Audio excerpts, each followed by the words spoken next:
Katatapos lang namin mag-harvest ngayon ni Warlito mga kagri, at ito yung mga empty shells. 237 lahat yung na-harvest namin ngayon.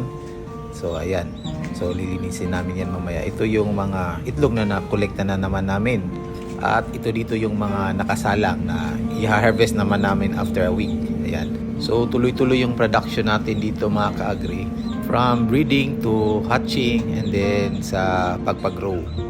Ayan, ito yung backyard farm. So dapat malinis yung farm natin mga ka-agri.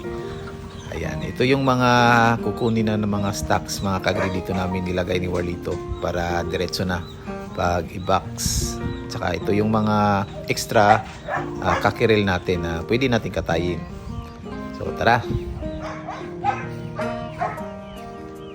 So ito dito mga ka-agri, additional to na paddocks na ginawa namin ni Warlito kasi medyo masikip na talaga dun sa kulungan nila. So ito yung mga 2 to 3 months old natin mga ka-agri. Tsaka dito yung mga going 2 months old. Ayan, medyo marami to dito. So ayan, bigyan natin ng pagkain mga ka-agri. So ito sila lahat. Ayan, lumabas na. Importante talaga mga ka-agri sa pagpaparami natin ng ganitong klaseng mga manok. Meron tayong sinusunod na saktong programa po mga ka-agri. Dito sa ating Dominant CZ po yung program na sinusunod natin mga ka-agri.